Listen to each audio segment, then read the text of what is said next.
বসে আছি ঘরের বারান্দার সামনে, বাইরে বৃষ্টি পড়ছে দেখতে পাচ্ছ, ধীরে করে সকাল থেকে বৃষ্টি হচ্ছে। কাজে যায়নি আজকে, ভালো লাগছিল না। তারপরেও ছুটি আছে অনেকের, কী হবে কীরকম হবে জানি না। পরপর 2-3 দিন তো ভিজে গেছি, কন্টিনিউয়াসলি ভিজেছি। তো আজকে রথযাত্রা, সবাইকে শুভ রথযাত্রা। ভিডিওটা করছি একটা পারপাসটা হচ্ছে 2 দিন আগে সেক্টর 5-এ আমি 12:30 একটা নাগাদ আমি ছিলাম। ওখান থেকে একটা বুকিং আসে যাদবপুরের, তো আমি অ্যাকসেপ্ট করি বুকিংটা। দিয়ে কাস্টমারকে ফোন করেছি, কাস্টমার বলছে বৃষ্টি পড়ছে, বৃষ্টিতে আমি যেতে পারবো না, তুমি যদি ওয়েট করতে চাও তাহলে ওয়েট করতে পারো, আদারওয়াইজ ক্যান্সেল করলে ক্যান্সেল করে দিতে পারো। বললাম স্যার তাহলে ঠিক আছে, বৃষ্টি তো, আমি রেনকোট পরে আছি, তাহলে আমি ওয়েট করছি। বলে ঠিক আছে। তো আমাকে কোডটা দিয়ে, ওটিপিটা দিয়ে বললো ওটিপিটা নিয়ে ওয়েট করুন। ওটিপিটা নিয়ে আমি ওয়েট করছি। বৃষ্টি মোটামুটি ভারী রকম বৃষ্টি হচ্ছিলো। ডিস্টার্ব করিস না, ভারী রকম বৃষ্টি হচ্ছিলো, বসবান। তো মোটামুটি ঘন্টাখানেক আমি ওয়েট করেছি।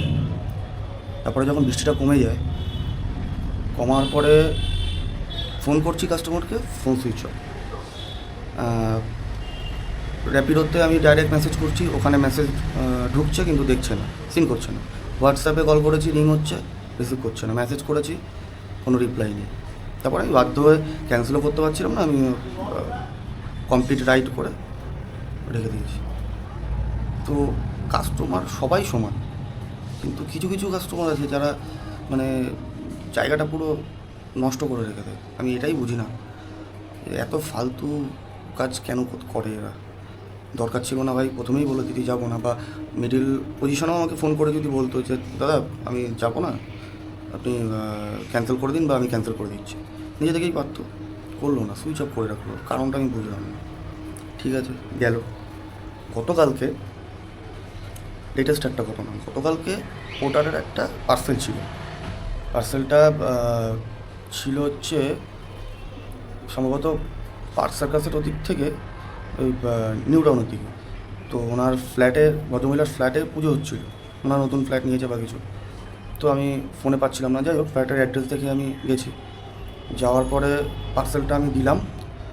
যখন আমি ফ্লাইওভার থেকে আসছিলাম তখন প্রচণ্ড বৃষ্টি হচ্ছিলো, বৃষ্টিতে পুরো ভিজে গেছি, ফোন চার্জ হচ্ছে না, ফোনে জল ঢুকে গেছে।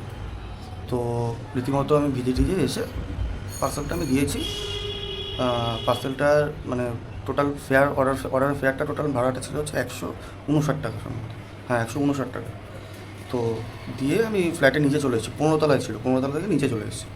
তো নিচে আসার পরে আমি লিফটে বসে পারছিলাম না কমপ্লিট করতে রাইডটা, নেটওয়ার্ক ইস্যু হচ্ছিলো। নিচে নেমে করলাম, তারপরে দেখি 171 টাকা দেখাচ্ছে।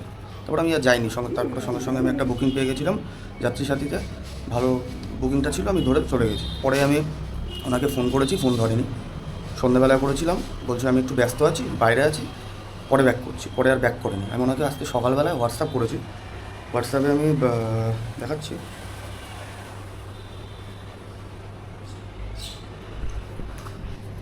এই যে ভদ্রমহিলার আমি হোয়াটসঅ্যাপ যে করেছি, এই যে স্ক্রিনশটটা আমি পাঠিয়েছিলাম। স্ক্রিনশটে এখানে অ্যাডও করে দেখিয়েও দিয়েছি যে এখানে 171 টাকা আছে ম্যাডাম, 171 টাকা আমার এই কিউআরে, এই 12 টাকা যেটা আছে কম সেটা আমার কিউআরে পাঠিয়ে দিন। তা উনি আর সিনও করেনি, কোনো রিপ্লাইও করেনি। ঠিক আছে, তো কী বলবো এখন, মানে কোনো ভাষা খুঁজে পাচ্ছি না। জিনিসের দাম বেড়ে যাবে, তেলের দাম বেড়ে যাবে, কোম্পানি ভাড়া বাড়াবে না। কাস্টমারের কাছে 10 টাকা যদি বেশি চাই দেবে না, 8 টাকা করে, পারলে 5 টাকা করে কিলোমিটার যেতে হবে। ভাড়াটা মিসম্যাচ হয়েছে আমার ফল্ট বা ওনার, যাই হোক, অ্যাটলিস্ট মানুষের ফোনটা ধরে বা দেখে বা দেয়।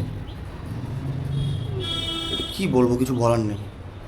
ঠিক আছে, সব মানুষ তো আর সমান হয় না, কিছু কিছু মানুষের জন্য এগুলো মানে প্ল্যাটফর্মটা খারাপ হয়। আমাদের এই ছিল রাগ, আর কি রাগ দেখাবো, কার উপরে রাগ ঝাড়বো, ভালো লাগে না। নিজের ভিতর থেকে একটা খারাপ লাগা তৈরি হয়ে, খারাপ লাগে, কী করা যাবে, কিছু করার নেই। আর একজন নতুন মেম্বার আমার, একে তো দেখায়নি। জেনি, চিনি চিনি চিনি চিনি চিনি চিনি।